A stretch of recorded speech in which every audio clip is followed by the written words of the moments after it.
నమస్కారం, నా పేరు జ్యోతి. ఎస్జీవీ న్యూస్ కి స్వాగతం. ముందుగా హెడ్లైన్స్. అండర్ 19 వరల్డ్ ఫుట్బాల్ ట్రోఫీని ఆవిష్కరించుకున్న సినీ నటుడు Nani, Padmashri Karnam Malleswari. FIFA world football cup పోటీలకు ఇండియా టీం ఎంపికకు సన్నాహాలు. వేట నిషేధ సమయంలో మత్స్యకారులందరికీ జీవన భృతి ఇస్తాం. ప్రజా దర్బారులో ఎమ్మెల్యే వాసుపల్లి గణేష్ కుమార్. పేరం గ్రూప్ ప్రవేశపెట్టిన రూపాయికే ఇంటి స్థలం ప్రకటనకు సానుకూల స్పందన. ఉద్యోగులు, మధ్యతరగతి ప్రజలు సొంతింటి కల నెరవేర్చడమే లక్ష్యమని Peram group CEO Haribabu. Police barracks లో ఘనంగా కార్మికుల క్రీడా సాంస్కృతిక పోటీలు. ఉత్సాహంగా పాల్గొన్న అసంఘటిత కార్మికులు.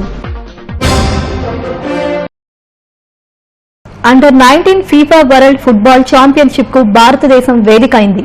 ఈ ఏడాది అక్టోబర్లో జరిగే వరల్డ్ ఛాంపియన్షిప్ కు షెడ్యూల్ కూడా ఖరారైంది. ఈ వరల్డ్ కప్ లో ఆడే ఇండియా ఫుట్బాల్ టీమును ఎంపిక చేసేందుకు ఇప్పటి నుంచే ప్రయత్నాలు ప్రారంభమయ్యాయి. ఈ పోటీలకు ప్రముఖ cine hero Nani brand ambassador గా వ్యవహరిస్తున్నారు. అండర్ 19 వరల్డ్ ఫుట్బాల్ ఛాంపియన్షిప్ పై ఓ రిపోర్ట్. ప్రపంచవ్యాప్తంగా ఫుట్బాల్ కు మంచి గుర్తింపు ఉంది. వరల్డ్ ఫుట్బాల్ ఛాంపియన్షిప్ కు ఇండియా ఆతిథ్యం ఇవ్వనున్న నేపథ్యంలో దేశవ్యాప్తంగా ఫుట్బాల్ ఫీవర్ స్టార్ట్ అయింది. భారతదేశంలో ఎంపిక చేసిన నగరాల్లో విశాఖ కూడా ఒకటి. ఫుట్బాల్ బ్రాండ్ అంబాసిడర్ గా ప్రముఖ సినీ హీరో నాని వ్యవహరిస్తున్నారు. ఇందుకు సంబంధించిన కప్ ను ఆయన ఆవిష్కరించారు. మాజీ వెయిట్ లిఫ్టర్ కరణం మల్లీశ్వరి ఈ కార్యక్రమంలో పాల్గొన్నారు. అండర్ 19 ఫుట్బాల్ టీంను ఎంపిక చేసే బాధ్యతను చెన్నైలోని సిఎస్ఎఫ్ కు అప్పగించారు. సిఐఎస్ఎఫ్ ఐజీ ఆనంద్ మోహన్ ఈ ఛాంపియన్షిప్ సంస్థలను ఏర్పాటు చేసే బాధ్యతను తీసుకున్నారు. 19 సంవత్సరాలలోపు ఉన్న బాలబాలికలంతా మే 10వ తేదీలోగా విశాఖలో జరిగే టోర్నమెంటులో పాల్గొని తమ ప్రతిభా పాటవాలను ప్రదర్శించాలని ఆనంద్ మోహన్ విజ్ఞప్తి చేశారు. అయితే ప్రతి యువత ఈ ఫుట్బాల్ టీంలో పాల్గొని దేశానికి మంచి పేరు తీసుకురావాలని బ్రాండ్ అంబాసిడర్ సినీ నటుడు నాని విజ్ఞప్తి చేశారు. మన గ్లోబల్ మ్యాప్ లో మనం మళ్ళీ ఒకసారి ఇండియా పేరు ఘనంగా గర్వంగా వినపడాలి అంటే మనం కూడా ఫుట్బాల్ లో రాణించాలి. అండ్ రాణించడానికి ఇలాంటి ఇనిషియేటివ్ చాలా చాలా ఉపయోగపడుతుంది. అండ్ అలాంటి ఒక క్యాంపెయిన్ లో నన్ను కూడా ఒక భాగం చేసినందుకు గవర్నమెంట్ ఆఫ్ ఇండియాకి, ఇక్కడ ఉన్న అఫీషియల్స్ అందరికీ మనస్ఫూర్తిగా థ్యాంక్స్ చెప్తున్నాను. చిన్నప్పటి నుంచి స్కూల్లో అంటే ఒక క్రికెట్ లో అట్లా ఇట్లా నన్ను కూడా చేర్చుకోండి టీంలో అని అడిగాను, ఎవరు చేర్చుకోలేదు. కానీ ఈరోజు ఇలాంటి ఒక ఫుట్బాల్ క్యాంపెయిన్ కి ఒక స్టేట్ కి బ్రాండ్ అంబాసిడర్ ఉండటం చాలా చాలా సంతోషంగా, చాలా గర్వంగా ఉంది.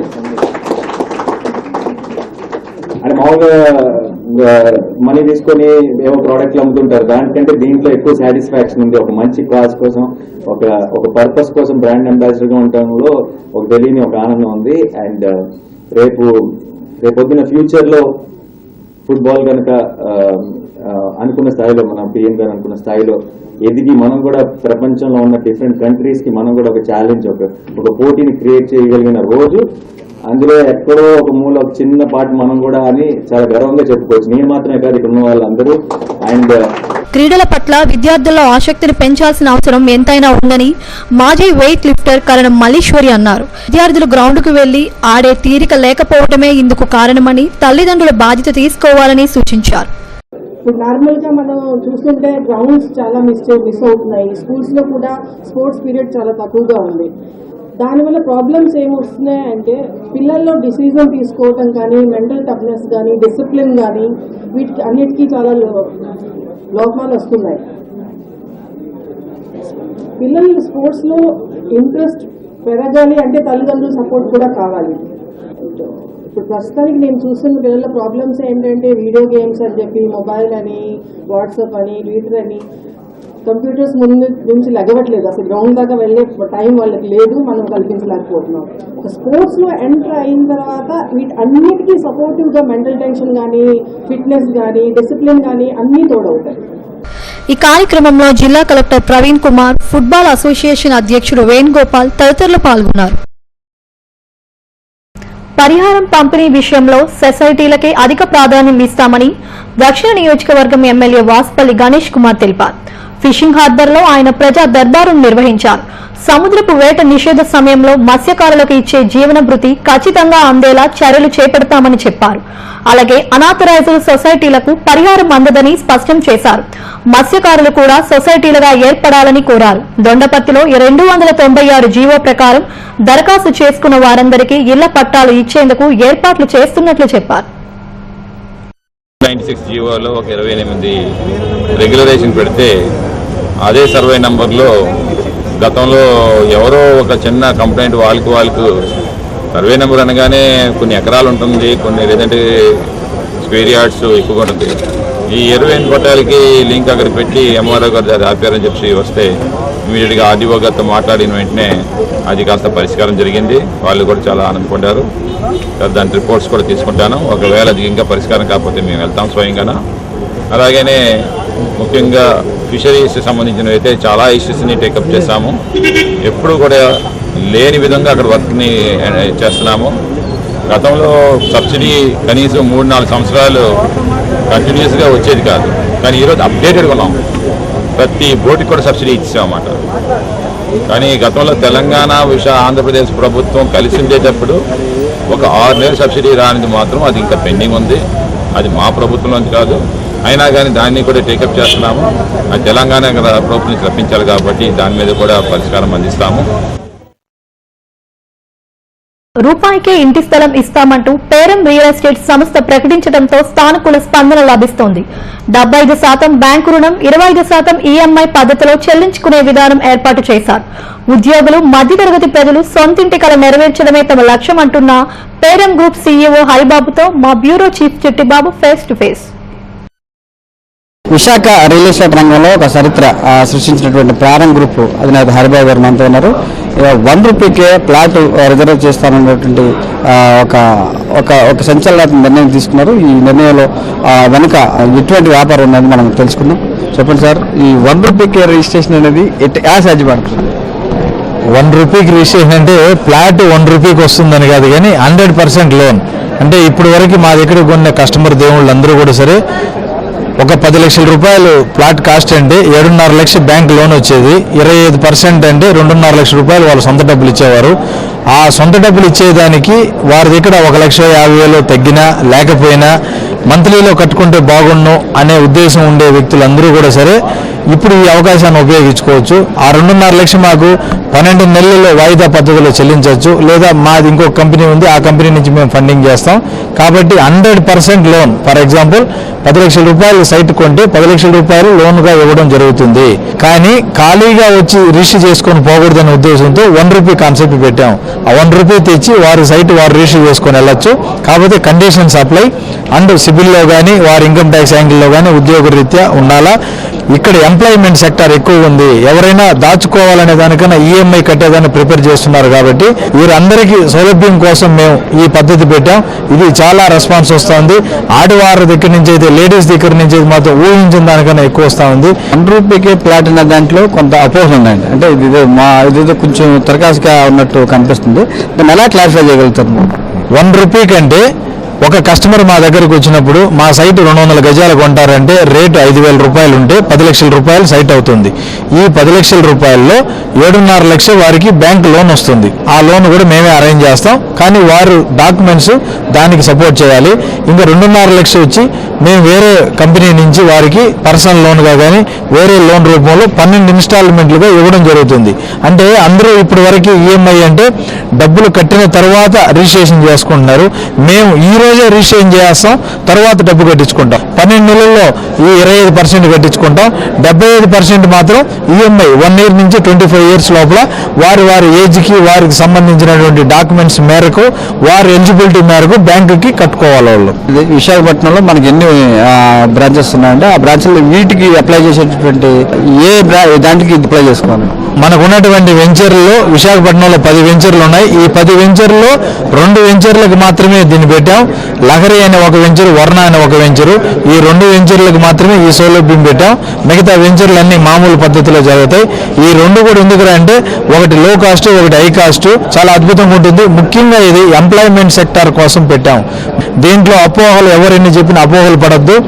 మీరు 10 లక్షల రూపాయలు సైట్ కొనుంటే మీరు డాక్యుమెంట్స్ అన్ని తీసుకొని వస్తే 7.5 లక్షలు బ్యాంక్ ఇస్తుంది, 2.5 లక్షలు మేము ఇస్తాం. వారి దగ్గర నుంచి 1 రూపీ ఎందుకు తీసుకుంటామంటే ఎంతో కొంత తీసుకోవాలనే ఉద్దేశంతో 1 రూపీ అనే కాన్సెప్ట్ పెట్టాం. విశాఖపట్నంతో పాటు పరిసర ప్రాంతాల్లో మీరు ఎక్కడెక్కడ ఈ ఏర్పాటు చేశారు? విశాఖపట్నం జిల్లాలో బిమిలి నియోజకవర్గంలో బిమిలి మండలంలో ఉన్నటువంటి తగరపలసకు 3 గుళ్ళకు బ్యాక్ సైడ్ సంగివలస అనే విలేజ్ లో 30 ఎకరాల వెంచర్ అండి. ఇది అద్భుతమైన డెవలప్మెంట్స్ వస్తున్నాయి. ఇది ఈ రోజే అక్కడ నివసించవచ్చు. దివీస్ లో ఉన్నటువంటి 4,000 మంది ఎంప్లాయీస్ తగరపలసలో ఉన్నారు, అపార్ట్మెంట్లు కట్టుకొని ఉన్నారు. అలాంటి లేఅవుట్ ఒకటి. రెండోది లహరి అని 100 ఏకర్స్, దాంట్లో ఒకే వ్యక్తిది 65 ఎకరాలు, ఇంకో వ్యక్తిది 20 ఎకరాలు, టోటల్ గా అది 100 ఏకర్స్. మేము club house, swimming pool, gated community, security అన్నీ ఇస్తామండి. ఈ 2 కూడా అద్భుతమైన వెంచర్లు. ఇప్పుడు 1 రూపీ అనేది మీరు ప్రకటించారు. ప్రకటించిన తర్వాత మీకు రెస్పాన్స్ ఎట్లా ఉందో, ఈ విశాఖ సిటీకి ఇది ఎంత దూరంలో ఉంది? మేము 1 రూపీ ప్రకటించిన తర్వాత అద్భుతమైన రెస్పాన్స్ వచ్చింది. ముఖ్యంగా లేడీస్ నుంచి వచ్చింది. లేడీస్ అందరూ కూడా డైరెక్ట్ గా నాతో ఇంటరాక్ట్ అయిన వాళ్ళు చెప్పడం మా భర్త గారు 75% లోన్ ఆయన శాలరీ నుంచి కట్ అవుతుంది, మీ ఈఎంఐలు ఏమైతే ఉందో మేము మీకు పే చేస్తామని అంటున్నారు. దానికి 12 ఇన్స్టాల్మెంట్లు చేసుకొని 12 ఇన్స్టాల్మెంట్లు కంపెనీకి పే చేస్తారు. మేము దాన్ని సద్వినియోగం చేసుకుంటామని చాలా మంది ఎంప్లాయీస్ చెప్తున్నారు, గృహిణులు చెప్తున్నారు. అదేవిధంగా మేము వేసినటువంటి లేఅవుట్ విశాఖపట్నానికి 25 నుంచి 30 కిలోమీటర్ లోపల ఉంటుంది. మా లేఅవుట్లో కొంటే ఇంకా అద్భుతమైనటువంటి రేట్లు వస్తాయి. మాది మెయింటెనెన్స్ ఇస్తాం. ఇప్పుడు మీకు మేము ప్రకటించినటువంటి ఈ 100% లోన్ అనేది కూడా 2 లేఅవుట్లు ఈ రోజుకి ఇల్లు కట్టుకొని నివసించేటువంటి ప్రదేశాలనే ప్రకటించాం. ఇప్పుడు 75% బ్యాంకు, 25% మీరు. అంటే రిజిస్ట్రేషన్ ఛార్జ్ ఎవరు భరించాలి? రిజిస్ట్రేషన్ ఛార్జీ కస్టమర్ భరించాలా? ఓన్లీ ప్లాట్ కాస్ట్ మాత్రం 100% లోన్గా సమకూరుస్తాం. రిజిస్ట్రేషన్ కాస్ట్ అనేది మాత్రం కస్టమర్ భరించుకోవాలి. ఎప్పుడు స్టార్ట్ చేశారండి? ఈరోజు లాంచింగ్ అయింది. ఇది ఇప్పుడు ఫర్దర్ మీరు ఏం చెప్పారు? నిన్ననే మేము పేపర్లో యాడ్ చేసాం, ఈ రోజు లాంచ్ చేసాం. ఈ రోజు నుంచి బుకింగ్స్ తీసుకుంటున్నాం. ఆల్రెడీ మా మార్కెటింగ్ లీడర్స్ దగ్గర ఆల్రెడీ బుకింగ్స్ కూడా పెట్టుకున్నారు. ఈ రోజు నుంచి స్టార్ట్ చేస్తా ఉన్నాం మేము. అద్భుతమైన రెస్పాన్స్ ఉంది. ఈ రోజు నుంచి ఎవరు వచ్చినా కూడా ఇస్తాం. బట్ కండిషన్ సప్లై వారికి సిబిల్లో కానీ డాక్యుమెంట్స్ రూపంలో వారికి సపోర్ట్ చేయాలి. 1 రూపాయికే ఇంటి స్థలం భవన నిర్మాణం అనే విషయంలో చాలా రెస్పాన్స్ బాగుందని పారం గ్రూప్ అధినేత హరిబాబు చెప్తున్నారు. కెమెరా పర్సన్ సౌతో చిట్టిబాబు, ఎస్డివి విశాఖపట్నం. క్రీడలతోనే మానసిక ఉల్లాసం కలుగుతుందని జేసీ2 వెంకటరెడ్డి అన్నారు. పోలీస్ బ్యారక్స్ లో జోనల్ స్థాయి అసంఘటిత కార్మికుల క్రీడా సాంస్కృతిక పోటీలను ఆయన ప్రారంభించారు. సుమారు 1000 మంది కార్మికులు ఈ పోటీల్లో పాల్గొని సత్తా చాటారు. మహిళా కార్మికులు అధిక సంఖ్యలో హాజరయ్యారు. కార్మిక శాఖ ఆధ్వర్యంలో ఈ జోనల్ స్థాయి పోటీలను ఏర్పాటు చేశారు. పోటీల్లో ప్రతిభ కనబరిచిన కార్మికులను ఈ నెల 27, 28 తేదీల్లో విజయవాడలో జరిగే రాష్ట్ర స్థాయి పోటీలకు ఎంపిక చేస్తామని నిర్వాహకులు తెలిపారు. విజేతలకు మేడే కార్మిక దినోత్సవం సందర్భంగా ముఖ్యమంత్రి చంద్రబాబు చేతుల మీదుగా బహుమతి ప్రదానం చేస్తామని చెప్పారు. అలాగే ఈ సంవత్సరం కూడా మన జోనల్ స్థాయి కార్యక్రమాలు విశాఖపట్నంలో చేస్తున్నామండి. ఇక్కడ ఎవరైతే గెలుస్తారో విన్నర్స్ అందరూ కూడా విజయవాడలో 27, 28 తారీఖుల్లో రాష్ట్ర స్థాయిలో పోటీలు జరుగుతాయండి. ఆ పోటీల్లో విజేతలకి మన గౌరవ ముఖ్యమంత్రి గారి చేతుల మీదుగా మేడే రోజు నాడు బహుమతి ప్రదానోత్సవం జరుగుతూ ఉందండి. అయితే ఈ కార్యక్రమానికి ఇప్పటి వరకు మనం ఎక్స్పెక్ట్ చేసినటువంటి 1000 మంది బదులుగా సుమారు 1000 మంది వరకు ఈ పోటీల్లో 3 జిల్లాల నుంచి వచ్చి పాల్గొన్నారండి. కార్మికులు, మహిళా కార్మికులు కూడా వచ్చున్నారు. అయితే మనం ఈవెంట్స్ ఏంటంటే వాలీబాల్ ఒకటండి, కబడ్డీ ఒకటి, అలాగే బాల్ బ్యాడ్మింటన్, ఇవి గేమ్స్లో పెట్టామండి. ఇక స్పోర్ట్స్ విషయానికి వస్తే మహిళలకి ప్రత్యేకించి 50 మీటర్ రన్నింగ్, టెన్నిస్ క్వైట్ పెట్టామండి. అలానే ఈ నెల 29వ తేదీన కప్పల పరిరక్షణ దినోత్సవాన్ని పురస్కరించుకుని అనేక కార్యక్రమాలు నిర్వహిస్తున్నట్లు పర్యావరణ మార్గదర్శి ప్రతినిధి కె రాఘసుధ తెలిపారు. పబ్లిక్ లైబ్రరీలో కప్పల వల్ల జరిగే మేలును తెలియజేస్తూ విద్యార్థులతో ఒక ప్రదర్శన నిర్వహించారు. మానవాళి జీవనాధారానికి కప్ప మేలు చేస్తుందని చెప్పారు. ఈ నెల 29వ తేదీన ఉడా పార్క్ లో అల్లూరి సీతారామరాజు విగ్రహం నుంచి సబ్మెరీన్ వరకు ర్యాలీ నిర్వహిస్తామని తెలిపారు.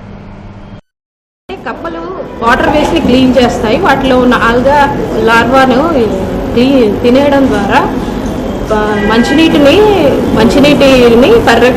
క్లీన్ చేస్తాయి. తర్వాత కప్పలు దోమలు తినడం వల్ల మనకు మలేరియా, డెంగ్యూ అనే వ్యాధుల నుండి మానవాళిని రక్షిస్తాయి. అదేవిధంగా కప్పలు బొరియలను తవ్వుతూ ఉంటాయి. దానివల్ల ఏంటంటే నీరు భూమిలోకి ఇంకుతుంది.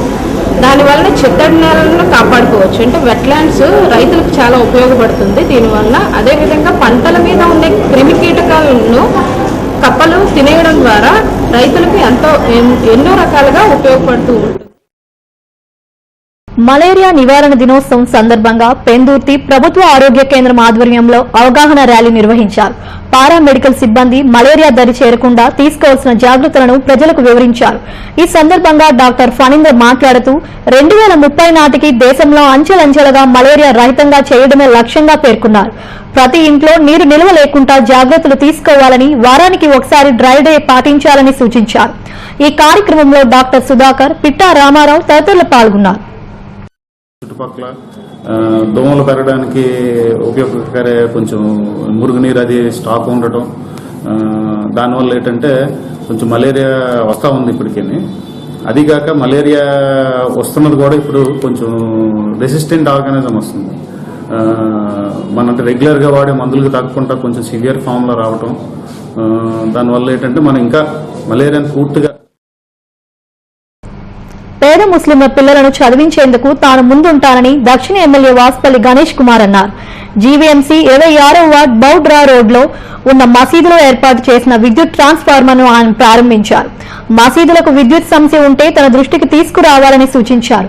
అలాగే పేద ముస్లింల పిల్లలను కూడా తాను చదివిస్తానని హామీ ఇచ్చారు. ఈ కార్యక్రమంలో ఏపీ హజ్ కమిటీ సభ్యుడు అబ్దుల్ చిన్ రెహమాన్, బుచ్చా రామిరెడ్డి తదితరులు పాల్గొన్నారు.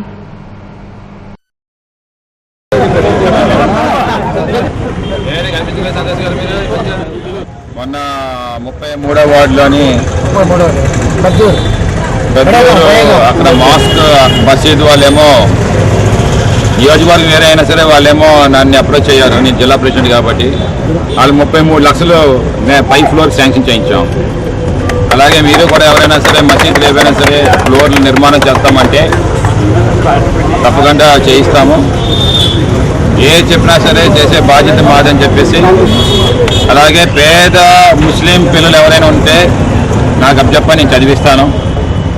అలాగే మ్యారేజెస్కి ఎవరైనా సరే పేద ముస్లింలు ఎవరైనా ఉన్నారంటే, అలాగే మసీదులు జామియా మసీద్ వాళ్ళు కూడా పెరుగుతున్నారు. రైల్వేలోని హైపవర్ కమిటీ సూచనలకు తక్షణం అమలు చేయాలని కోరుతూ all India loco running staff association ఆధ్వర్యంలో డీఆర్ఎం కార్యాలయం ఎదుట 36 గంటల నిరాహార దీక్ష నిర్వహించారు.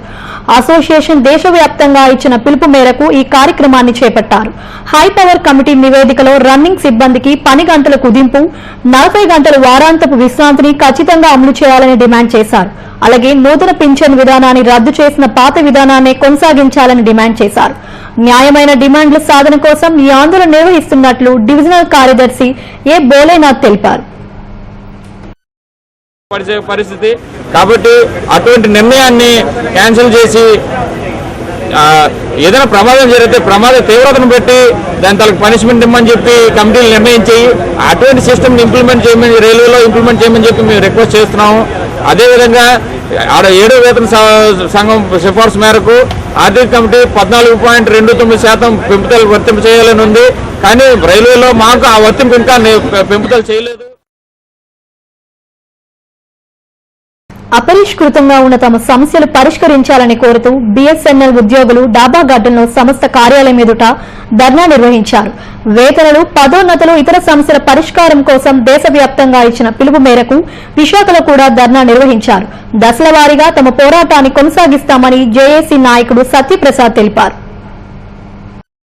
చేయడానికి ఆర్డర్ ఇష్యూ చేయడం జరిగింది. దానికి వ్యతిరేకంగా మాకు ఎప్పటి నుంచో మేము డిమాండ్ చేస్తున్నాం. మా బిఎస్ఎన్ఎల్ మేనేజ్మెంట్ రికమెండ్ చేసిన స్టాండర్డ్ పే స్కేల్స్ అయినా E2, E3 ఇవ్వాలని చెప్పి ఆ ప్రధానమైన డిమాండ్. అది తర్వాత బిఎస్ఎన్ఎల్లో జాయిన్ అయినటువంటి మా సోదరులందరికీ రిటైర్మెంట్ బెనిఫిట్స్, సూపర్యాన్యుయేషన్ బెనిఫిట్స్ని 30% ఆఫ్ ది ప్రజెంట్ డ్రా చేస్తున్న దాని మీద ఇవ్వాలి. అది 21% వరకే ఇస్తుంది బిఎస్ఎన్ఎల్. సో బ్యాలెన్స్ 9% కూడా ఇవ్వమని చెప్పి మేము కుల వృత్తులను దెబ్బతీసే విధంగా వ్యవహరిస్తున్న వారిపై చర్యలు తీసుకోవాలంటూ నాయి బ్రాహ్మణ సంఘం నాయకులు డిమాండ్ చేశారు. శ్రీహరిపురం కూడలిలో సంఘ ప్రతినిధులు మాట్లాడారు. సెలూన్ షాపుల్లో కూడా కార్పొరేట్ వ్యవస్థలు చొరబడి స్థానికంగా ఉన్న కుల వృత్తులను దెబ్బతీస్తున్నారని ఆరోపించారు. మంగళవారం కూడా కార్పొరేట్ సెలూన్లో తెరవడం వల్ల తాము తీవ్రంగా నష్టపోతున్నామని అన్నారు. ఈ కార్యక్రమంలో నగర అధ్యక్షుడు నర్వ పైడరాజు, దళిత నేత కాకర రమణ తదితరులు పాల్గొన్నారు. ముఖ్యంగా నాయ బ్రాహ్మణ సంఘాల తాలూకా కుల వృత్తి ఏదైతే ఉందో క్షౌరం చేయటం, గడ్డం చేయటం, రకరకాల మసాజులు చేయటం, ఇది ఏదైతే ఉందో దాన్ని కార్పొరేటీకరణ చేసిన తర్వాత పెద్ద పెద్ద కులవృత్తి కాని వారు ఈ కులవృత్తిలో ప్రవేశించి వాళ్ళు పెట్టుబడులు పెట్టి వాళ్ళు సమయపాలన లేకుండా దీనికి ఒక న్యాయ బ్రాహ్మణ సంఘాల తాలూకా కులవృత్తికి జనరల్గా సాధారణంగా మంగళవారం కాంట్రాక్ట్ కార్మికులకు గుదిబండగా మారిన జీవో నెంబర్ 279 తక్షణం రద్దు చేయాలని సిఐటియు నాయకులు జి సుబ్బారావు డిమాండ్ చేశారు.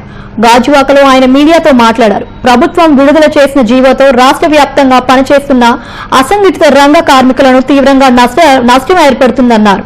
మే 9న జరగనున్న జీవీఎంసీ గుర్తింపు ఎన్నికల్లో సీటు పోటీల్లో ఉంటుందని చెప్పారు.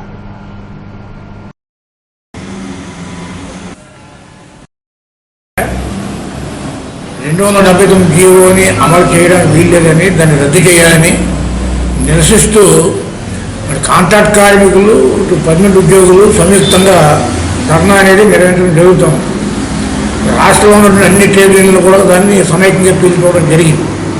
ఎందుకంటే నారా చంద్రబాబు నాయుడు గారు, వారి అబ్బాయి లోకేష్ కూడా ఈరోజు కాంట్రాక్ట్ లేబర్ పొట్టగొట్టడానికి. బులెటిన్ ముగించే ముందు హెడ్లైన్స్ మరోసారి. అండర్ 19 వరల్డ్ ఫుట్బాల్ ట్రోఫీని ఆవిష్కరించుకున్న సినీ నటుడు Nani, Padmashri Karnam Malleswari. FIFA world football cup పోటీలకు ఇండియా టీం ఎంపికకు సన్నాహాలు.